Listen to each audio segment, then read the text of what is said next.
سمعنا عن كتب السحر الخطيرة مثل كتاب شمس المعارف الكبرى، أو كتاب منبع أصول الحكمة، وهي من أقوى الكتب الروحانية التي تكلمت عن السحر والعلاج من السحر، وخاصة السحر الأسود والسحر السفلي وسحر الكواكب. ولكن هذه الكتب ليست مخيفة مثل كتاب العزيف. فما هو هذا الكتاب ومن هو مؤلفه وما هي قصة أشكال الجن الموجودة في كتاب العزيف؟ هيا بنا لنعرف ما هو هذا الكتاب وما بداخله. ولكن نصيحة: لا تحاولوا البحث عن الكتاب أو أي كتاب عن السحر والدخول في هذا العالم المليء بالشر. أهلا بكم في قناة نور عقلك. لا تنسى الاشتراك في القناة وتفعيل زر الجرس. كتاب العزيف أو النيكرونوميكون بالإنجليزية يعتبر من أخطر كتب السحر التي نسمع بها. ومعنى العزيف هو صوت الحشرات الليلية. يعد الكتاب الأكثر شرًا في تاريخ البشرية، فقد كان يحتوي العديد من اللغات المختلفة للجن والمخلوقات والأجناس القديمة، بالإضافة لبعض الرموز الغير مفهومة والعلامات المبهمة التي ما زالت تمثل لغزًا محير للعلماء.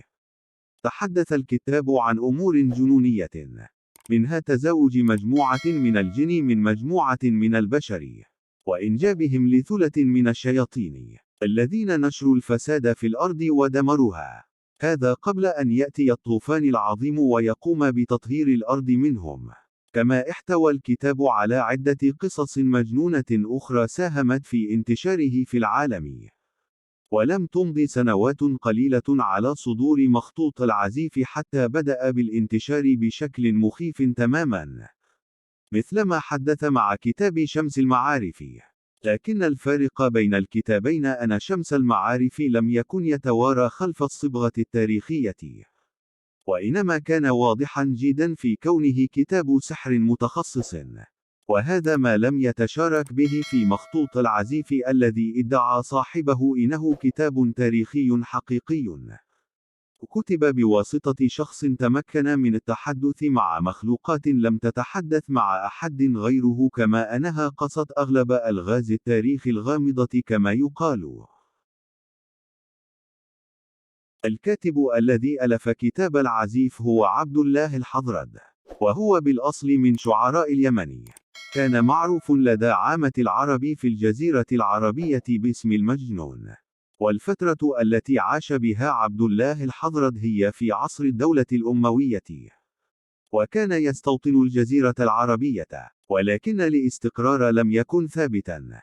فقد كان هذا الكاتب المجنون يتنقل من مكان لآخر ولمدة 10 سنوات، وهي الفترة التي ألف فيها الكتاب.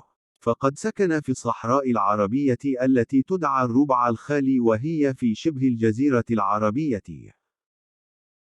يقول الكاتب في معرض تقديمه لكتاب العزيف أنه قد التقى هناك مع الجن، ويقول أنها كائنات أشكالها غريبة، وحسب قوله أن هذه الكائنات كانت تسكن الأرض وذلك من قبل أن يسكنها البشر، وكانت آخر الدول التي ارتحل إليها هي دمشق، حيث ألف كتاب العزيف عام 730 ميلادية، وتصارع مع إحدى الكائنات الغريبة، حيث كانت نهايته على يدها. وقد صور الكتاب العديد من أشكال الجن وأسماؤهم، والكثير من صفاتهم التي تدل على قوتهم وجبروتهم. وقد ذكر الكثير من الكتاب العرب قصة عبد الله الحضرد المجنون مؤلف كتاب العزيف المرعب. وقد كان المؤرخ العربي شمس الدين ابن الخالكان، وهو أصلا مؤلف كتاب وفيات الأعيان وأنباء الزمان، قد ذكر في كتابه هذا عن الحضرد أنه حكى لنا من شهد مقتل الحضرد، وأنه كان يتقاتل مع كائن مخيف وعملاق في ضوء النهار، ومن رأى القتال لم يستطع أن يحرك ساكنا، حتى كانت نهاية الحضرد على يد المخلوق العملاق، وكانت نهايته شنيعة وتوفي عام 738 ميلاديا.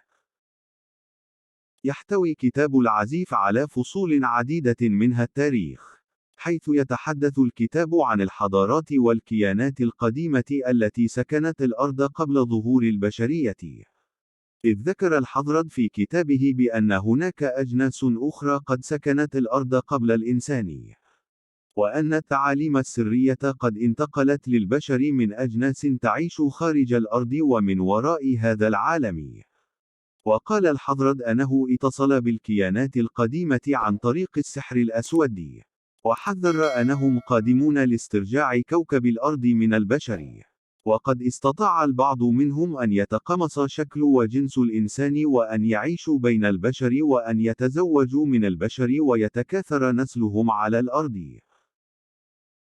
قام عبد الله الحضرد بإيضاح أسماء ملوك العالم السفلي وقواهم بالإضافة لطرق استحضارهم. فقد كان يتطلع للغوص في أسرار الماضي قبل ظهور البشرية ليعرف تاريخ الكرة الأرضية.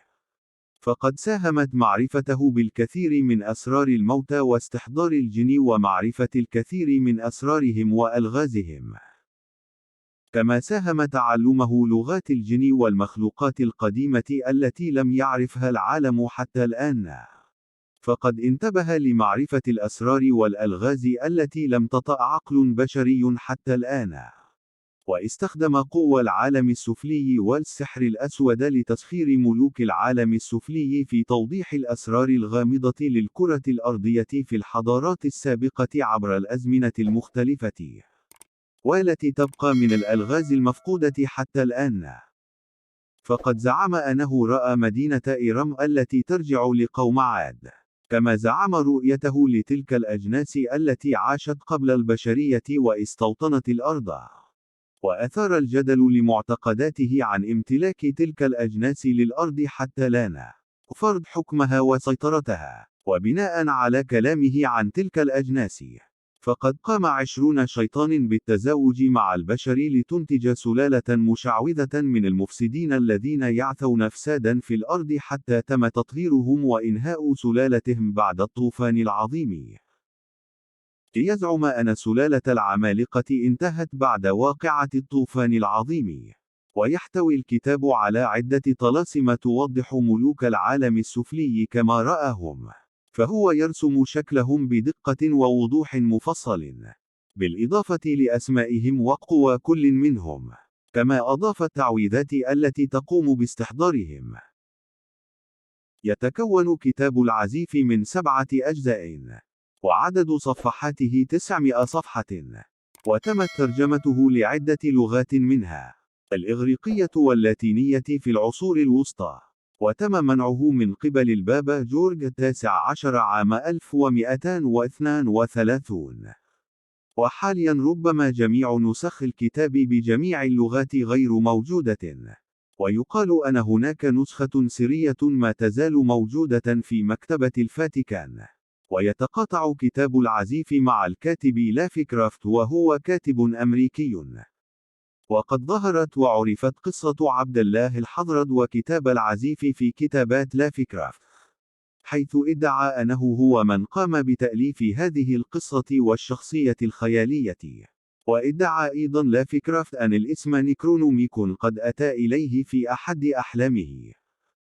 قام تيودور فيلاتاس بترجمة كتاب العزيف إلى الإغريقية ليأخذ الكتاب اسم نيكرونوميكون، ولكن بعد تداول الكتاب قام بعض الأشخاص باستخدامه في أعمال السحر شديدة السواد أدت إلى نتائج كارثية، مما اضطر البطرك مايكل الأول بإصدار أمر إحراق الكتاب عام 1050 ميلاديا.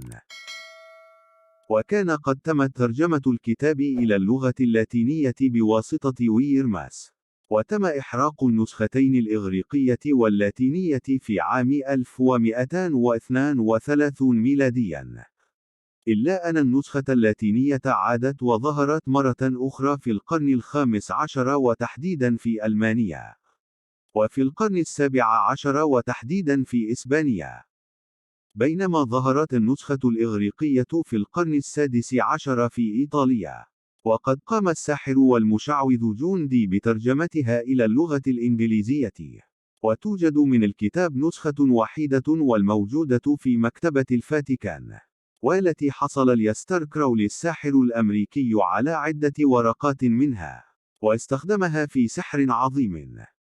قام بعدها بإنتاج كتاب القانون، الذي يحوي العديد من التعاويذ والرموز السحرية التي تجلب شر عظيم، مستغلا تلك التعويذات في استعمال السحر الأسود.